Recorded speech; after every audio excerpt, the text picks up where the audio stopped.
Pittsburgh or rolling down that eastern seaboard. I got my diesel wound up and she's a-running like I never before. There's a speed zone ahead of it, all right. I don't see a cop in sight. 6 days on the road and I'm gonna make it home tonight.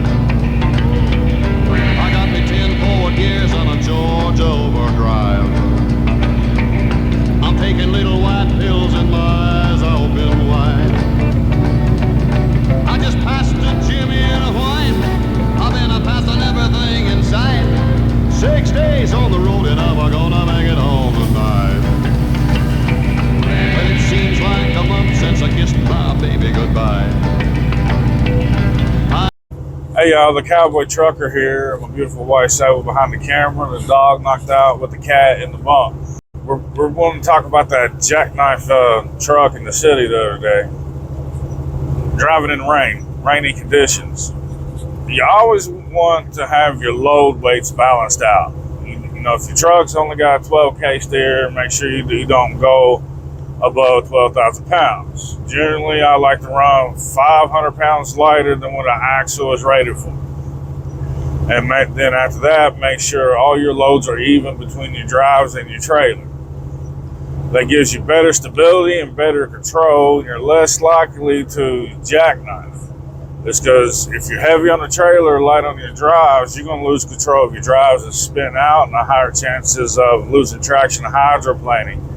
And then in high wind, rain, or rain in general, you're at a higher risk of jackknifing, just like that truck did.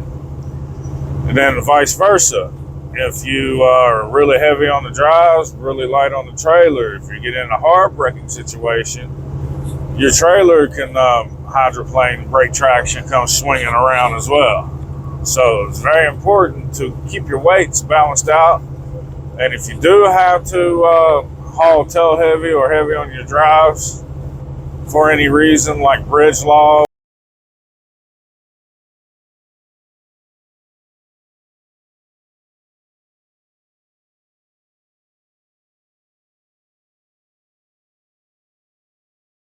or improper loading, keep that in mind during adverse conditions like we have here today. Slow down, don't use your cruise control. You know, it's okay to use your cruise control in rain if you're balanced out, because you're less likely to lose control. But still, you want to shut it off in curves, slow down going into a curve, speed up coming out of a curve, especially when they're sharp curves.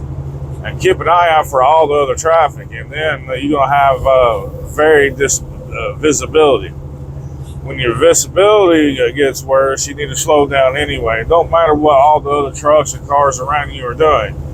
It's a lot of times it's not the driver itself that's caused the accident, it's the people around them. So you don't want to go more than 10 miles an hour slower than everybody else unless you have to do the safety. And if that's the case, run your hazards no matter what your speed is. So if you're going in a 60 mile an hour, but you have to slow down to 40 mile an hour because of conditions, just run your hazards so you're less likely to get rear-ended, because people notice yellow flashy lights quicker than anything else. And it's been proven, there's been studies done, that if you go 10 miles an hour or more slower than all the other vehicles, you're at a higher risk of being rear-ended going down the road. So just stay safe. Keep the shiny side up and the dirty side down. Just keep it moving. God bless, and y'all have a great day. Well, my rig's a little old, but that don't mean she's slow. There's a flame from her stack and that smoke's a blowing black as